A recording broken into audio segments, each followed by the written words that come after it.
Imperios.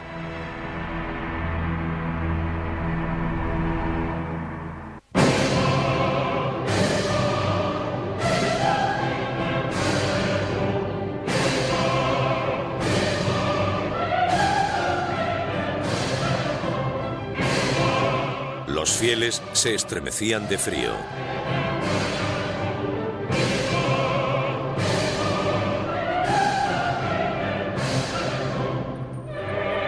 Notre Dame resonaba con los sonidos de 400 músicos y cantantes.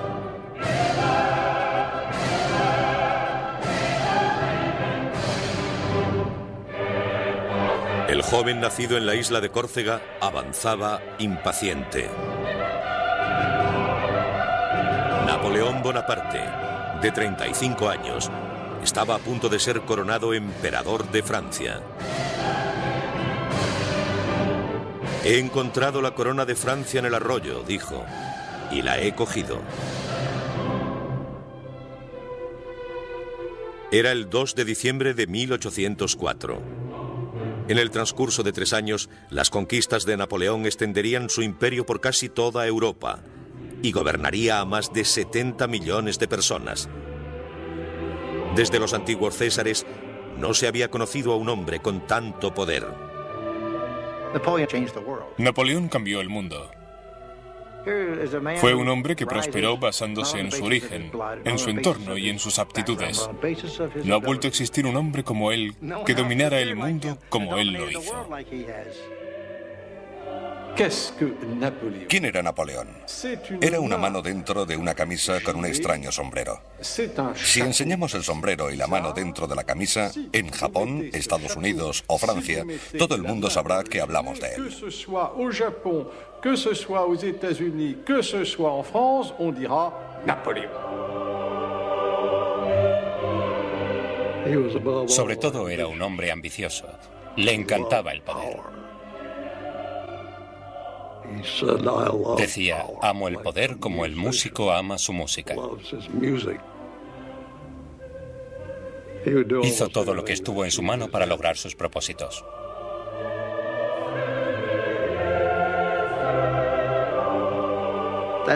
Fue un hombre que desde sus comienzos muy humildes alcanzó un gran poder. Y en cuestión de 2 días lo perdió todo. Es asombroso que prosperara tan rápido y que cayera igual de rápido.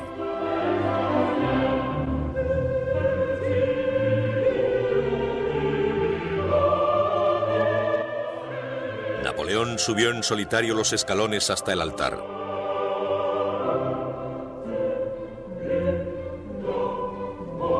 Tomó la corona con sus propias manos y la elevó. Luego la dejó caer sobre su cabeza. Napoleón.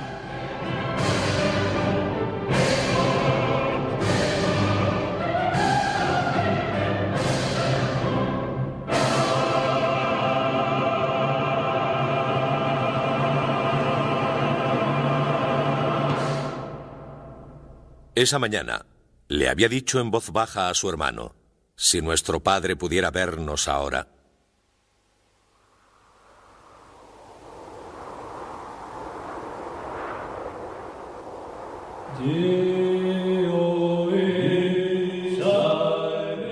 Primera parte. Hacia el destino.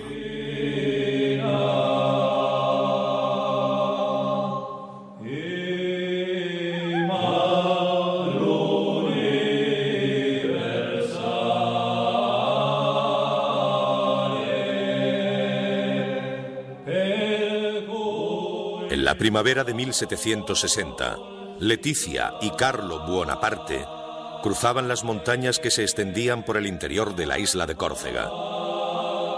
Eran patriotas corsos, decididos a rechazar al ejército francés que había invadido su diminuta isla. Los corsos eran solo 100.000 o 120.000 personas, en su mayoría campesinos o pastores.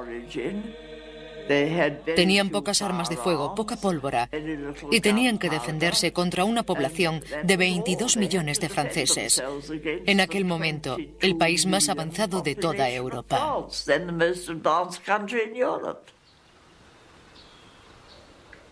Los corsos nunca tuvieron muchas posibilidades. Tras un año de lucha, dejando a su paso miles de muertos y heridos, fueron vencidos, y Leticia y Carlo regresaron a su hogar. Leticia estaba embarazada de 6 meses. Salve Santa Valens.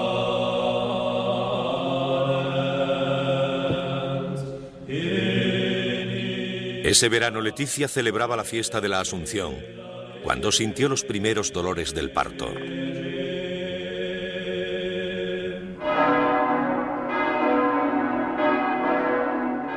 Un poco más tarde, el 15 de agosto de 1769, daba a luz a su hijo, Napoleone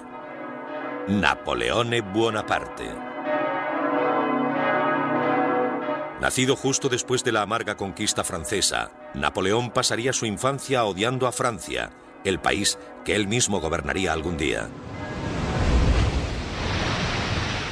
Nací cuando Córcega moría, escribiría Napoleón tiempo después. 30.000 franceses se lanzaban contra nuestras costas, ahogando el trono de la libertad en olas de sangre. Los llantos de los moribundos, los gemidos de los oprimidos y las lágrimas de los desaparecidos rodearon mi cuna desde el momento de mi nacimiento. Córcega era ahora una colonia francesa. Situada en el Mediterráneo, entre Francia e Italia, durante siglos Córcega resistió ferozmente a los invasores, romanos, moros y genoveses. Tras la victoria francesa, los corsos rebeldes huyeron hacia las montañas donde continuaron su lucha. Pero el padre de Napoleón, Carlo, un estudiante universitario de 23 años, se rindió fácilmente. Pronto llevaría pelucas empolvadas, levitas bordadas y zapatos con hebillas de plata. Napoleón nunca le perdonó que traicionara su herencia corsa. Tiempo después diría de él que le gustaban demasiado los placeres. Creo que Napoleón siempre guardó rencor a su padre por haberse sometido. Pero pobre Carlo, sabía que había perdido la batalla. Se dio cuenta que los franceses ya estaban allí. Por eso decidió vivir con ellos e intentar hacerlo lo mejor posible. Carlo empezó a ejercer como abogado y ganó las elecciones a la Asamblea Corsa. Su estima aumentó ante los gobernantes franceses. Pero Napoleón pocas veces dijo algo bueno sobre él. Dejaba sus oraciones para su madre, la bella y tenaz Leticia. Como madre, diría, era única.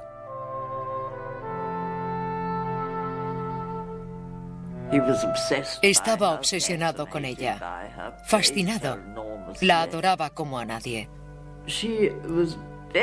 Era una pequeña mujer decidida y dura de carácter. Estuvo embarazada 13 veces y le sobrevivieron 8 hijos. Napoleón decía que todo su éxito en la vida se debía al entrenamiento que recibió de su madre. Leticia era una mujer dura y austera, endurecida por la guerra, que castigaba a sus hijos para enseñarles el sacrificio y la disciplina. A veces me hacía irme a la cama sin cenar, recordaba Napoleón, como si no hubiera nada de comer en la casa. Teníamos que aprender a sufrir y que no lo viera nadie. Incluso su ternura era severa. Mi madre, qué hombre, decía Napoleón. Tenía la cabeza de un hombre en el cuerpo de una mujer.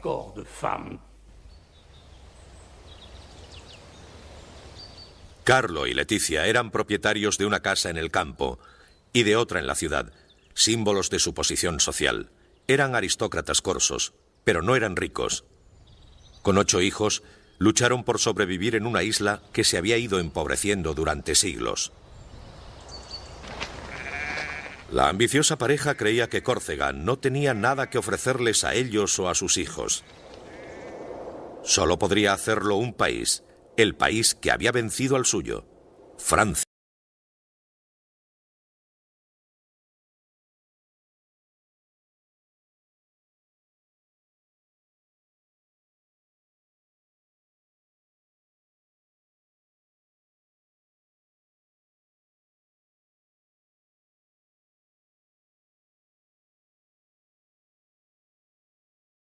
Testigo del esplendor de la corte francesa con toda su majestuosidad.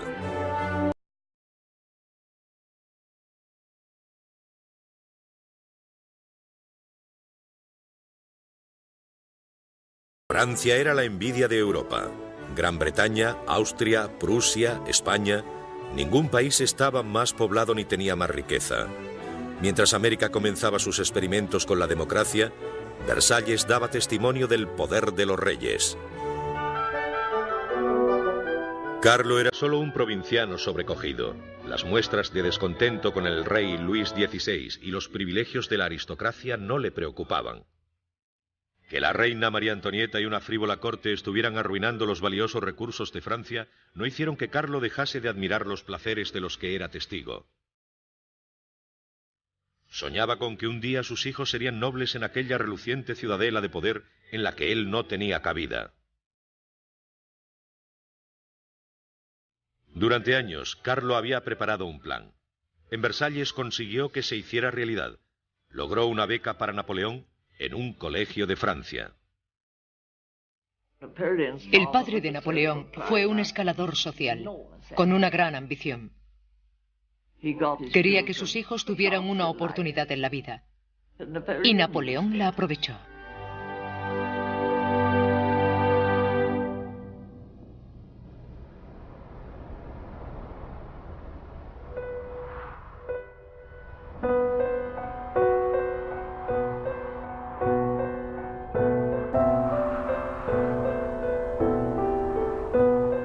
Napoleón pisó Francia por primera vez en el invierno de 1778. Un joven de 9 años, bajo de estatura y acostumbrado al calor del Mediterráneo, de repente se encontró solo en las llanuras azotadas por el viento del norte de Francia. Un becado en el colegio militar de Brienne-le-Château. Casi no sabía hablar francés. Durante los siguientes 5 años no tendría vacaciones ni visitaría su hogar. No quería a Francia. Se seguía viendo a sí mismo como un sujeto rencoroso hacia un rey extranjero. Él se veía como corso. Estaba rodeado de estudiantes, hijos de aristócratas franceses. No tenía nada que ver con ese pequeño extranjero.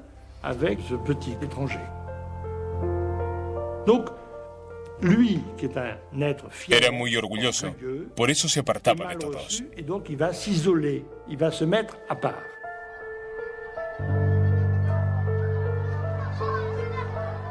Sombrío, reservado e impopular, Napoleón respondió a sus compañeros de clase que se reían de su acento y su débil complexión con desafío. «Haré todo el daño que pueda a estos franceses», le dijo a un compañero. Napoleón se convirtió en un francófobo. Odiaba a Francia y a los franceses. Lo pasó muy mal hasta que lo olvidó todo. Napoleón volvería sus simpatías hacia Francia, pero no sin que pasaran años de resentimiento y lucha.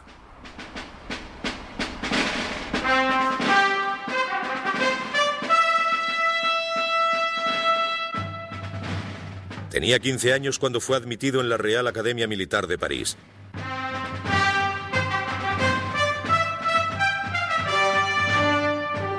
Junto con los hijos de algunas de las grandes familias de Francia, conocería los esplendores de la civilización francesa. La Real Academia era más una escuela que convertía a los militares en caballeros que una simple academia militar. Fuimos espléndidamente alimentados y servidos, decía Bonaparte, tratados como si fuéramos oficiales de gran riqueza. El pobre adolescente corso se seguía sintiendo como un extranjero. Había entrado en un mundo de opulencia y lujo, pero solo le servía para encender su desprecio por los privilegios y esnobismos de la nobleza francesa. Un profesor lo describió como callado y solitario, claramente egoísta, orgulloso, ambicioso y que aspiraba a todo. Llegaría lejos, decían sus informes escolares, en circunstancias favorables. Empezó su aprendizaje como soldado cuando tenía 16 años. Un sencillo subteniente entrenando con la mejor unidad de artillería del ejército francés. Se especializó en cargar bayonetas, cañones y en disparar, desplegando a sus hombres. Había comenzado una de las mejores carreras de la historia militar. La auténtica base de Napoleón como soldado fue el entrenamiento que recibió como oficial del regimiento. Podía lanzar cañones y construir carros de combate. Tuvo que aprender las obligaciones de cualquier tipo de artillero. Muy pronto se dieron cuenta de que era un oficial de compañía muy eficiente. Il manifeste à ce moment-là un souci. Durante esta época, Napoleón mostró un gran deseo por aprender. Leyó historia, autobiografías militares, leyes, algo de ciencia. Quedó impresionado después de leer a Rousseau y a los filósofos del siglo de las luces. Libertad, igualdad y supresión de los privilegios.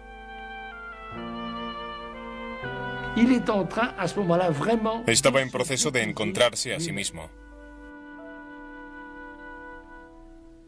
Pero para un soldado nacido en Córcega, la promesa de libertad e igualdad era solo un sueño.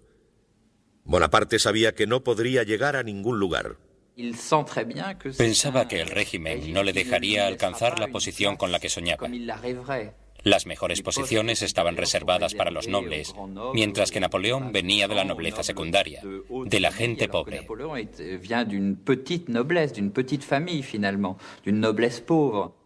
Frustrado por sus ambiciones militares, Bonaparte soñó con hacerse famoso como escritor y escribió una breve historia sobre Córcega. Incluso intentó hacer una novela. Estaba furioso con el régimen porque le condenaba a soñar con su destino. Tan solo podía escribir novelas, pero quería que su vida fuera como esas novelas, y aquello no era posible bajo el viejo régimen.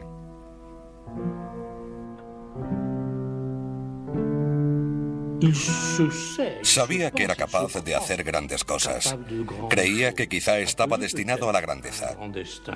Pero en aquel momento, ¿cómo podía llegar a creérselo? Se aburría enormemente. Il s'ennuie à mourir. Il s'ennuie à mourir.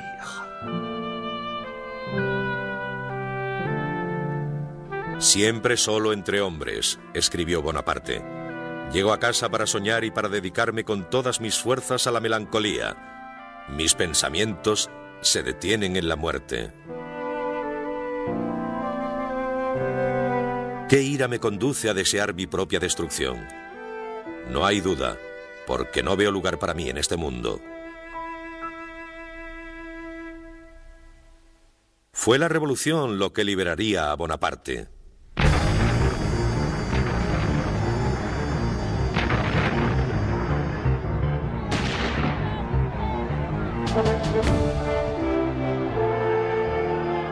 El 14 de julio de 1789, París estalló.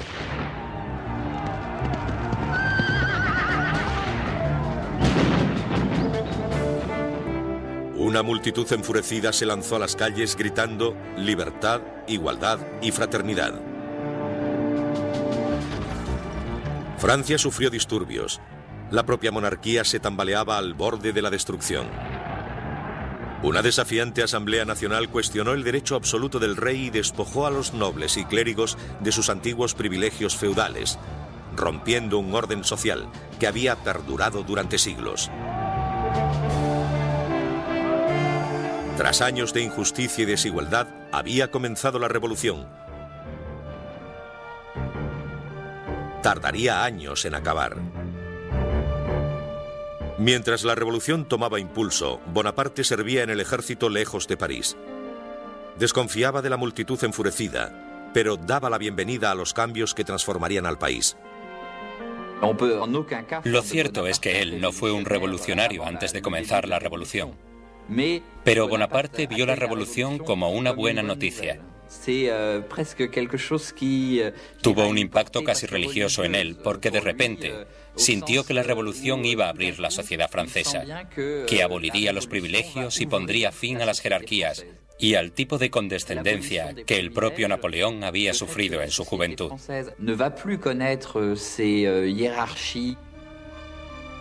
Toutes ces cascades de mépris dont a beaucoup souffert le jeune Napoléon dans sa jeunesse. Bonaparte era un hombre de su tiempo, y tener 20 años en 1789 fue decisivo para él. Su destino y el destino de todo el país coincidirían.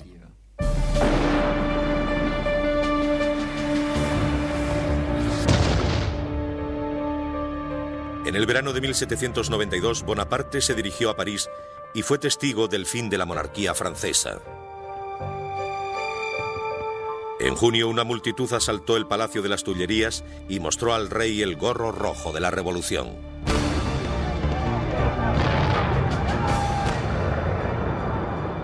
En agosto, la multitud masacró a la guardia suiza del rey. El rey Luis XVI fue destronado. La República Francesa había provocado esa caída. Napoleón quería formar parte del Nuevo Mundo. Quería tener un papel. Y empezó en un lugar que conocía muy bien, en Córcega.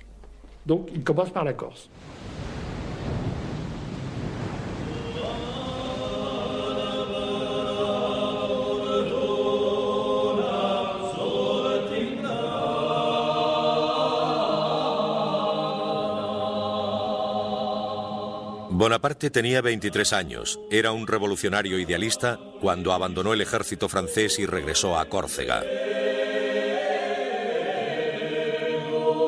La República Francesa había tomado a Córcega como parte de Francia y había dado a los corsos todos los derechos y libertades de los ciudadanos franceses. Bonaparte, un teniente de la Guardia Nacional de la isla, se lanzó a la política corsa. Pasquale Paoli era el gobernador de la isla.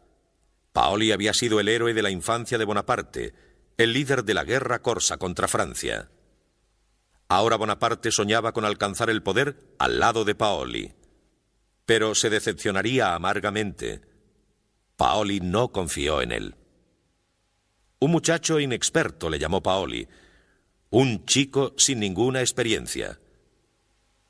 El patriota corso pensó que Bonaparte era demasiado ambicioso, demasiado egocéntrico y favorable a la causa francesa.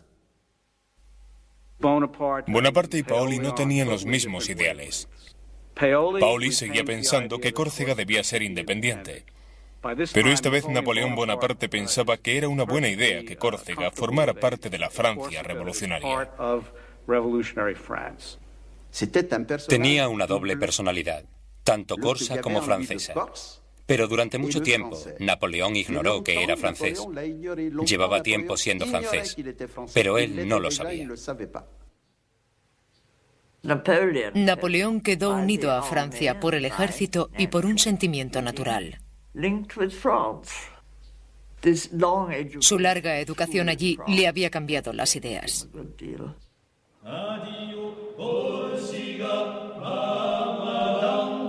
Napoleón no tardó en convertirse en el líder de la facción opositora a Paoli. La rivalidad entre los dos se extendió por toda la isla, intensificando la lucha política entre los dos hombres. Los partisanos de Paoli y los de Bonaparte estaban en guerra. Al final, Paoli demostró que era más fuerte. El hogar de Bonaparte fue saqueado y este obligado a huir a las montañas. La Asamblea Corsa declaró a Bonaparte y a toda su familia traidores y enemigos de la patria, y les condenó a la maldición e infamia perpetuas. Bonaparte ya no tenía derecho a vivir en Córcega. Había recibido una sentencia de muerte de manos de su propio pueblo. Con su idealismo agitado, Bonaparte escribió a su hermano: Entre tantas ideas encontradas, el hombre honesto se siente confuso y afligido. Cuando se debe tomar partido, se debe escoger siempre el lado victorioso. Considerando las alternativas, es mejor que ser comido. La derrota en Córcega y la ruptura con su héroe Paoli le habían endurecido, le habían hecho astuto y le hizo mirar a Francia. Desde el momento en que ocurrió la ruptura con Paoli en Córcega, se sintió francés. Quería ser francés. De hecho, era francés.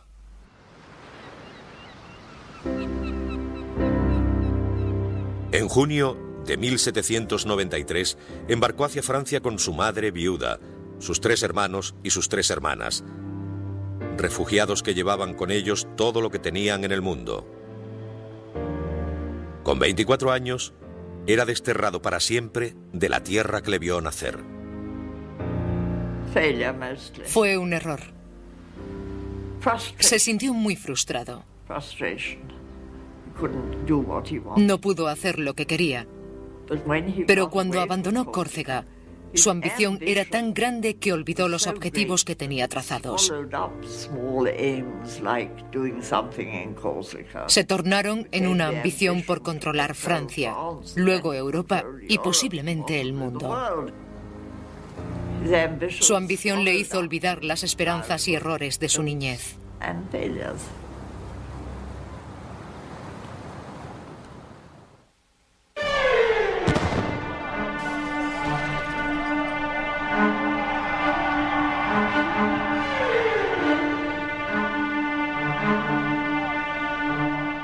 Bonaparte regresó a Francia para encontrar a los franceses luchando entre ellos. El rey había sido ejecutado. La reina y miles de seguidores le habían seguido hasta la guillotina. Las ciudades estaban en pie, las provincias se habían levantado. Maximilien Robespierre estaba al cargo. El líder austero y moralizante suspendió la Constitución, prometiendo salvar la República de sus enemigos a cualquier precio. La revolución se convirtió en terror.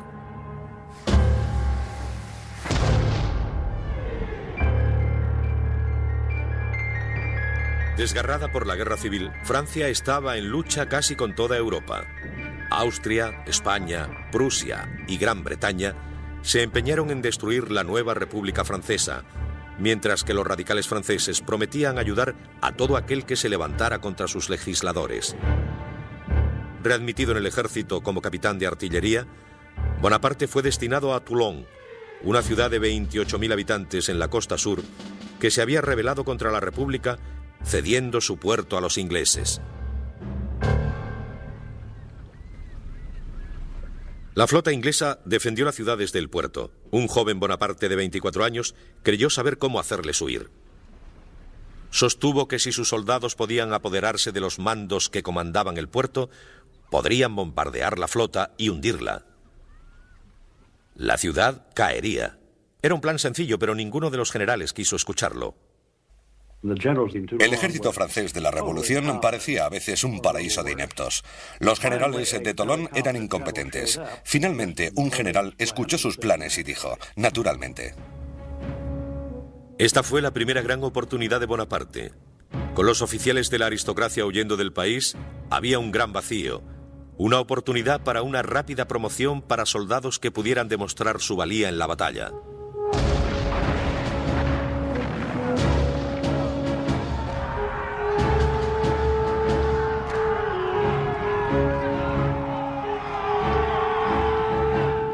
Bonaparte luchó valientemente, liderando a sus hombres en el asalto al fuerte que guardaba la cima, resultando herido en el muslo por una bayoneta enemiga.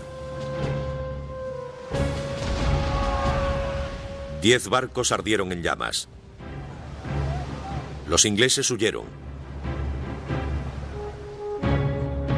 Toulon fue reconquistado y Bonaparte ascendió. En solo 3 meses, había ascendido de capitán a brigadier general.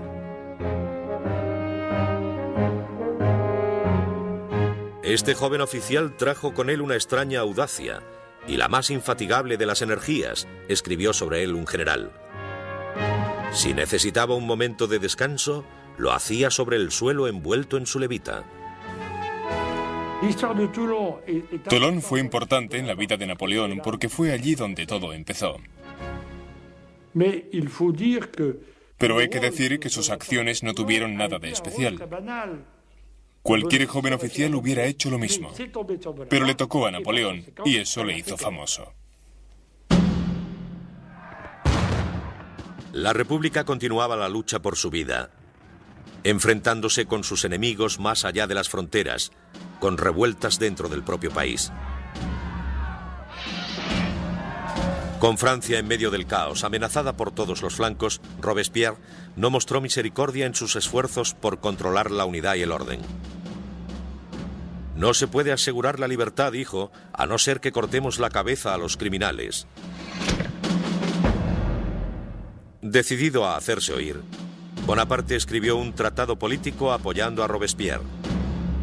El joven soldado odiaba el terror, pero odiaba el caos aún más. Bonaparte era un hombre de orden. Para él, el orden tenía que servir a unos ideales. Exactamente la misma idea que tenía Robespierre. Era necesario suspender las libertades en nombre de la libertad para salvaguardarla. Para salvar la República era necesario suspender las libertades individuales. En el verano de 1874 cayó el gobierno de Robespierre. Ahora les tocaba morir a los que habían sembrado el terror, incluido Robespierre.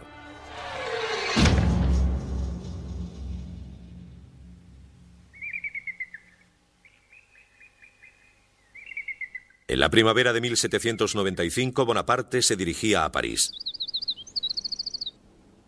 Ahora, como brigadier general, estaba decidido a llegar aún más alto.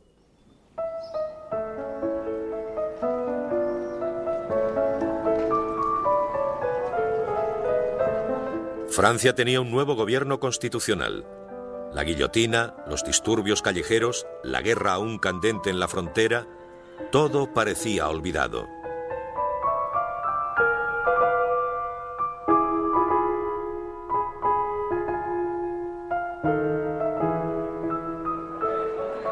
Nadie, escribiría un contemporáneo, piensa en otra cosa ahora que no sea comer, beber y disfrutar. Los ricos disfrutaban de grandes alardes, de entretenimientos lujosos y vestidos exuberantes.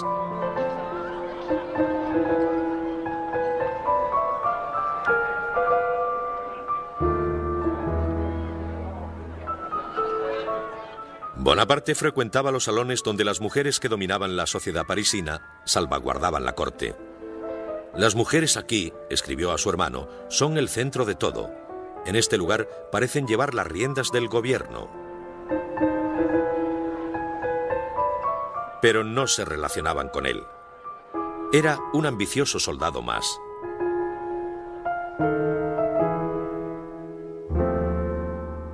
Una noble de la época recordaba: aún recuerdo su cara. Llevaba botas de mala calidad y un horrible sombrero redondo que le cubría los ojos. Su tez amarillenta, provocada por su extrema delgadez, le provocaba un efecto enfermizo general.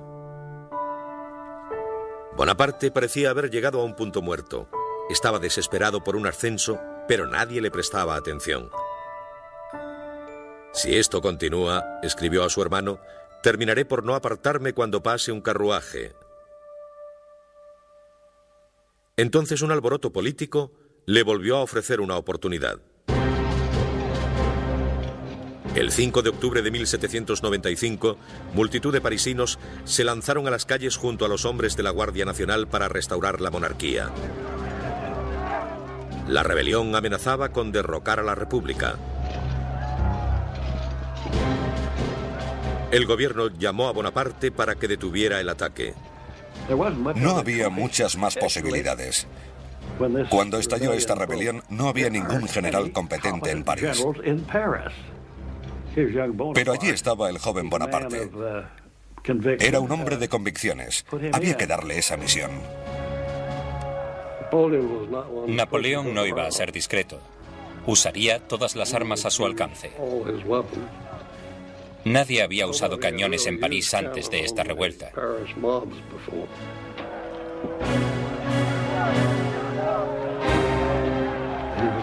Estaba dispuesto a disparar. Esperó hasta que pudo ver el blanco de los ojos de los enemigos.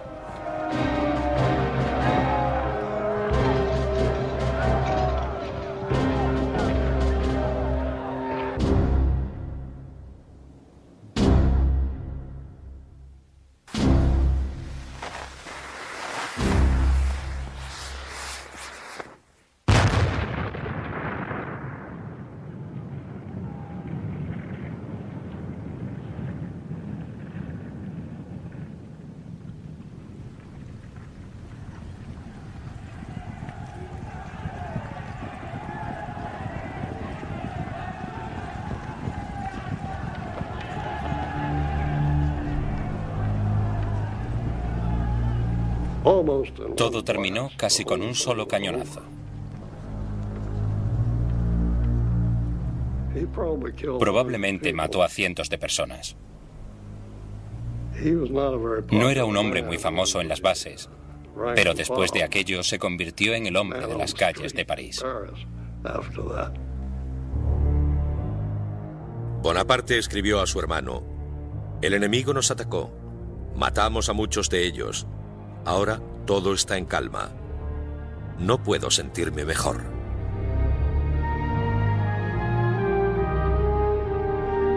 Tres semanas después fue nombrado general, comandante del Ejército del Interior. Tenía 26 años.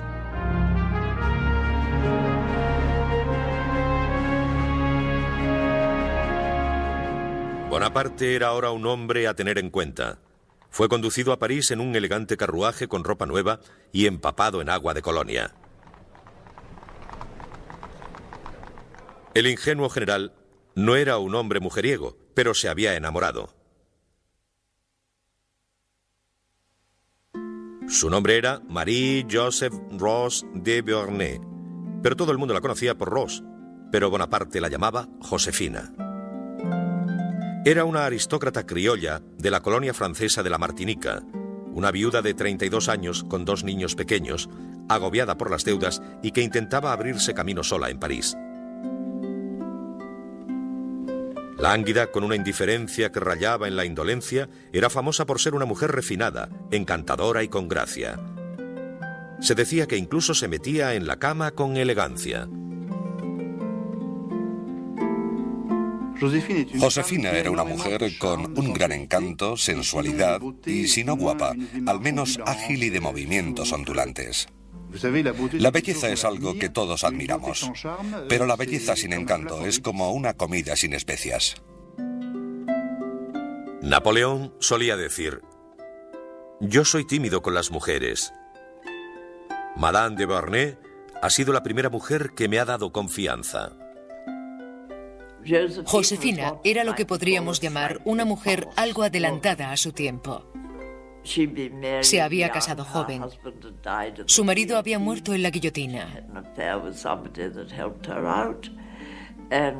Había tenido un romance con alguien que la ayudó. Y se sabía que había tenido varios romances con hombres de la alta sociedad francesa. Nadie tenía más poder que Paul Barras, la figura más poderosa del nuevo gobierno. Josefina era su amante, una mujer de influencia en los salones de moda de París. Bonaparte vio en ella un mundo de poder. Era el centro de la sociedad. Tenía todo tipo de contactos. Era alguien que le podía servir de mucha ayuda.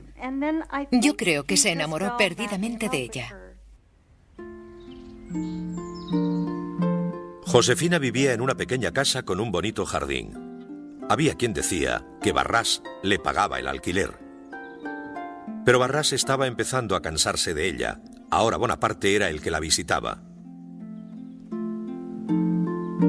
Él le escribía: "Dulce e incomparable Josefina, me despierto pleno de ti. El recuerdo de los placeres de la última noche no dejan descansar a mis sentidos". Josefina amaba el amor y era muy buena amante. Bonaparte no tenía experiencia. Fue ella la que le introdujo en el mundo del amor. Dulce e inigualable Josefina, qué extraño efecto provocas en mi corazón. Sí, una noche me has enseñado lo lejos que está tu retrato de ti misma. 1000 besos, mi dulce amor. Pero no me los devuelvas porque me encenderías de pasión. Josefina parecía encantada con su nuevo amor. Aunque sabía cómo agradarle, no le devolvía la pasión. Cuando Bonaparte le propuso matrimonio, ella dudó. Ella no se sentía atraída por él. De hecho, tiempo después, le dijo a un viejo amigo que durante mucho tiempo tuvo que superar un sentimiento de repugnancia. Era muy serio, tenía poco sentido del humor y estaba muy delgado. Parecía que se le caía el pelo e iba desaliñado. Pero ella sabía que su belleza se estaba desvaneciendo. Empezaban a pudrírsele los dientes y a salirle arrugas. Napoleón no lo veía, pero otros sí, y ella también.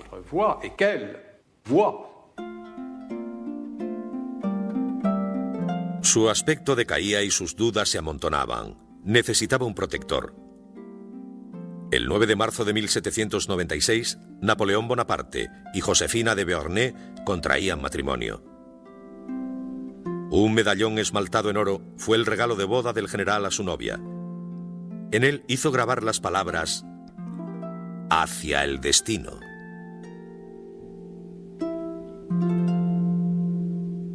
La luna de miel duró 2 días. Bonaparte fue enviado a los Alpes italianos. El antiguo amor de Josefina, Paul Barras, le había ayudado a ganar el nombramiento como comandante supremo de todas las fuerzas francesas en Italia. Su misión era retar al imperio austríaco y a sus aliados italianos. Nunca antes había dirigido un ejército. Joven y poco experimentado, nadie esperaba demasiado de él. Especialmente sus propios generales. Todo el mundo se reía de él antes de que llegara. Un pequeño general que quizá le debía su poder a su mujer.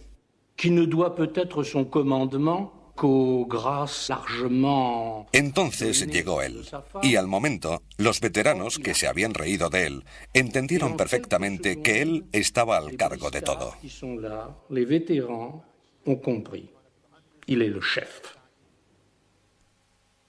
No sé por qué, dijo uno de sus generales, pero este pequeño bastardo me da miedo. El ejército de Bonaparte no estaba en condiciones de ganar batallas. Llevaba casi 2 años estancado por las acciones incompetentes de los comandantes en las colinas. El ejército estaba en la miseria. No podían pagarles, ni alimentarles, ni darles un uniforme. Solo decirles que invadieran el territorio enemigo y que se quedaran con lo que encontrasen. Entonces llegó este mocoso de 26 años que ni siquiera era francés, era corso. Y en su mal francés dijo: si seguís conmigo os conduciré a los valles más fértiles del mundo. Soldados, dijo, estáis desnudos y muertos de hambre. La fama no brilla sobre vosotros. Yo os guiaré hasta las llanuras más fértiles del mundo. Provincias ricas y grandes ciudades caerán bajo vuestro poder. Allí encontraréis el honor, la gloria y las riquezas. Les cautivó. Era un magnífico actor. Era capaz de reír, sonreír y de repente apasionarse e inspirar miedo, horror y furia.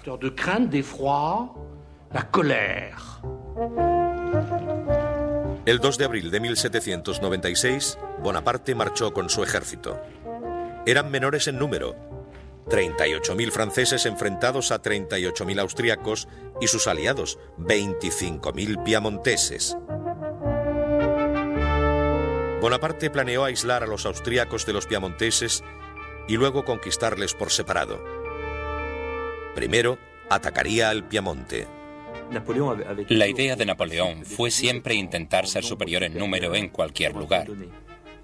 Por eso intentó dividir a sus enemigos para compensar la falta de hombres en su ejército. à compenser l'infériorité numérique globale. Se dirigió a las montañas y desplegó sus fuerzas. El enemigo no sabía dónde estaba, por lo que también empezó a desplegar las suyas. En el último momento, concentró rápidamente sus fuerzas, consiguió la superioridad numérica necesaria y les aplastó. Fue veloz. El ejército de Napoleón podía caminar 45 kilómetros diarios. A los piamonteses les costaba llegar a los 4 o 5 al día. Napoleón dijo que no había nada de teoría en la guerra. Hay que hacer lo que hay que hacer y hacerlo rápido. Sorprender al enemigo y dejarle atónito si se puede. Moverse rápidamente y ser cruel con él. En solo 2 semanas ganó 6 batallas. Hizo miles de prisioneros y acabó con el ejército piamontés. Uno de los oficiales piamonteses se quejaría después. Enviaron a un loco que atacaba a derecha e izquierda, por detrás y por delante. Es una forma intolerable de hacer la guerra. El 26 de abril, el Piamonte se rindió. Bonaparte pidió oro y plata y pagó a sus tropas el primer dinero auténtico que veían en muchos años.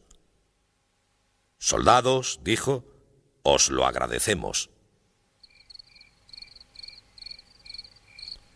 Mientras Bonaparte lideraba a sus soldados hacia la batalla, nunca dejaba de pensar en Josefina, escribiendo carta tras carta a diario.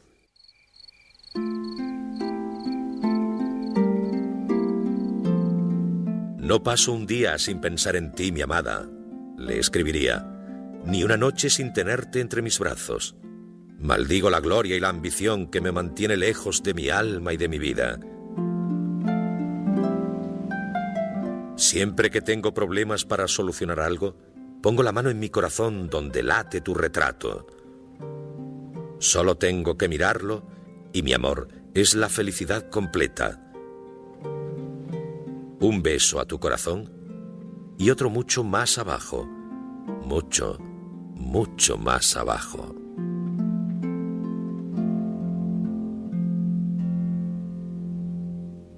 Josefina a veces leía las cartas en alto a sus amigos. Bonaparte les decía, «es tan divertido». Con el Piamonte rendido, Bonaparte se lanzó contra los austríacos, que se retiraron hacia el este, desconcertados ante un general de 26 años y su nueva forma de luchar. En el siglo XVIII había nobles comandando ambos bandos y tenían un cierto código. Los ejércitos maniobraban y si podían mantenerlos a raya, todo habría terminado. No habría lucha.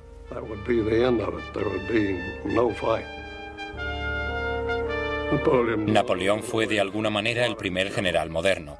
No se acomodó a esos viejos excéntricos del otro bando.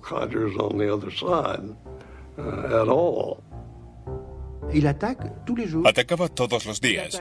Atacaba cuando nevaba, por la noche, cuando hacía frío. No era la manera habitual. Buscaba al enemigo, luchaba con él, y cuando parecía que iba a parar, seguía. Al día siguiente volvía a luchar. Le sorprendía.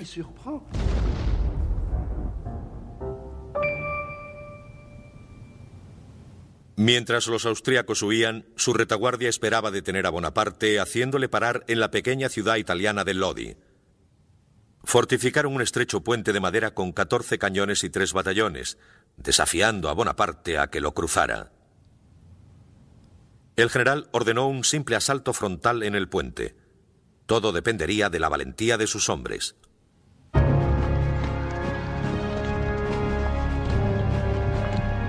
Se había ganado su admiración con su rápida sucesión de victorias.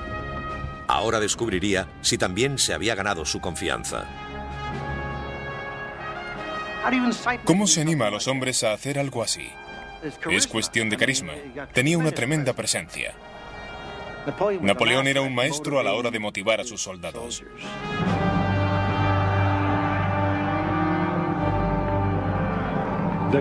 La victoria siempre recorre un largo camino. Cuanto más ganaban, más difícil eran de parar. Sus tropas estaban bien entrenadas. Llevaban acosando a los austriacos durante semanas y seguían haciéndolo.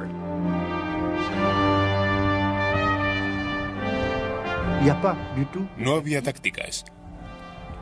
Las tropas llegaban entusiasmadas y sorprendían rápidamente al enemigo. Era una cuestión de entusiasmo. Todo el mundo se lanzaba a la batalla. Todos se arriesgaban hasta la muerte.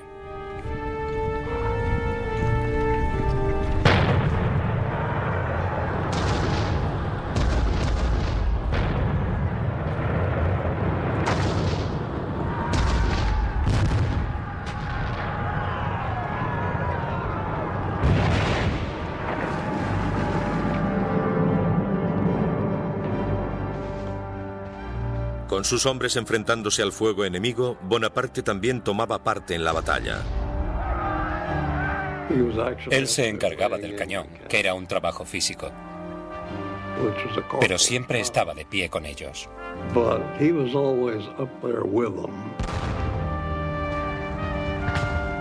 Era un hombre con una valentía asombrosa. Estaba siempre donde se le necesitaba. Si se le necesitaba en el frente para animar a la gente, allí estaba él. Asumía riesgos físicos. Incluso si las balas de cañón caían cerca de él, no tenía miedo, a pesar de que sucedió en varias ocasiones. Los franceses cruzaron la mitad del puente y tuvieron que volver bajo una lluvia de fuego. Luego, una última carga y lograron cruzarlo.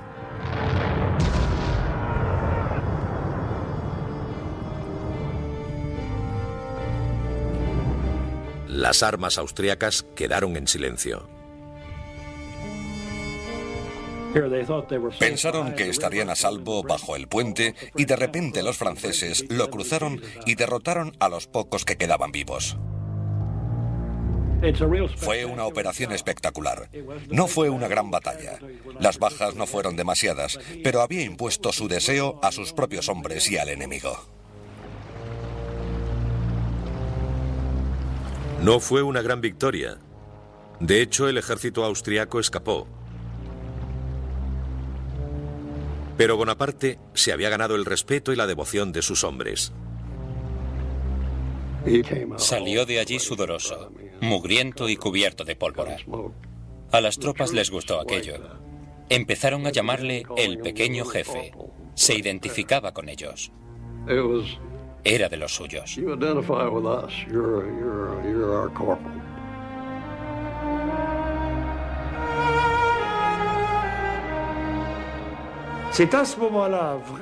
Ese fue el momento en el que empezó a convencerse de que tenía una buena estrella y que su destino le había escogido para realizar grandes cosas.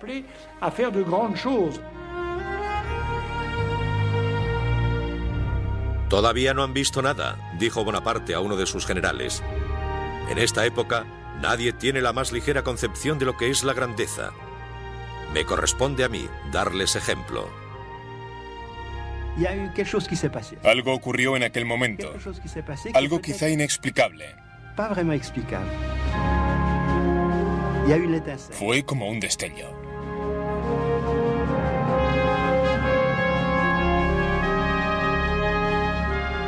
La batalla de Lodi convenció a Napoleón Bonaparte de que aquel era su destino. Desde aquel momento, dijo, imaginé lo que podría ser. Ya sentía la tierra huyendo bajo mis pies como si me estuviera transportando al cielo.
fieles se estremecían de frío.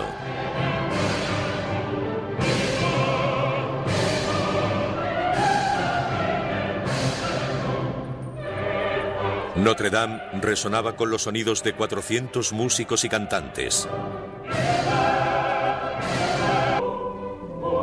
Tomó la corona con sus propias manos y la elevó. Luego la dejó caer sobre su cabeza. Napoleón.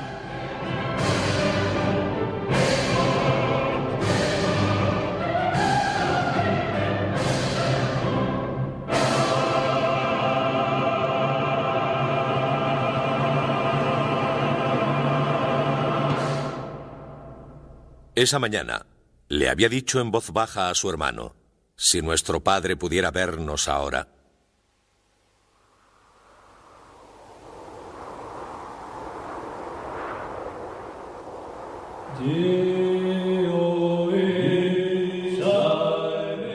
Primera parte. Hacia el destino.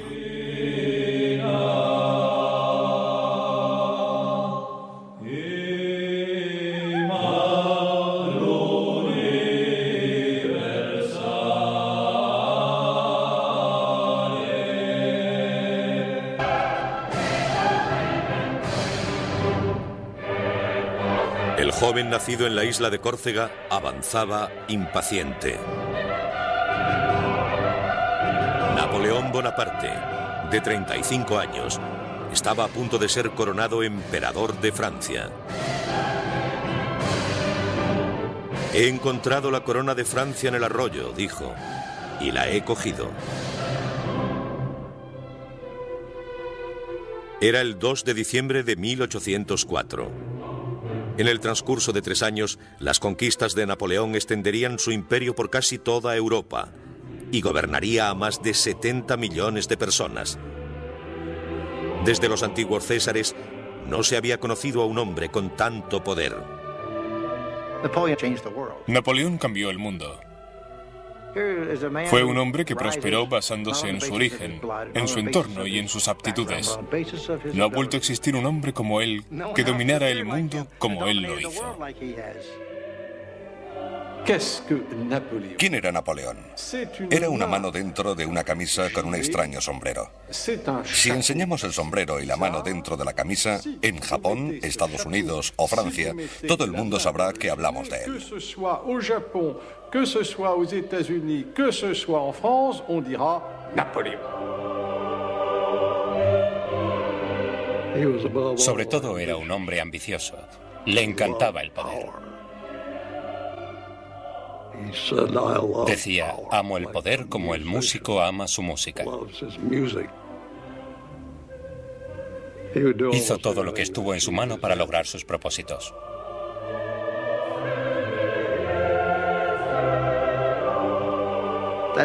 Fue un hombre que desde sus comienzos muy humildes alcanzó un gran poder. Y en cuestión de 2 días lo perdió todo. Es asombroso que prosperara tan rápido y que cayera igual de rápido.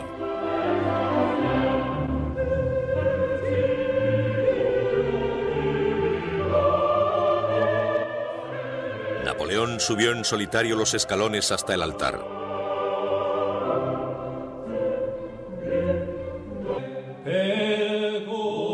En la primavera de 1760, Leticia y Carlo Buonaparte cruzaban las montañas que se extendían por el interior de la isla de Córcega. Eran patriotas corsos, decididos a rechazar al ejército francés que había invadido su diminuta isla. Los corsos eran solo 100.000 o 120.000 personas, en su mayoría campesinos o pastores. Tenían pocas armas de fuego, poca pólvora, y tenían que defenderse contra una población de 22 millones de franceses. En aquel momento, el país más avanzado de toda Europa.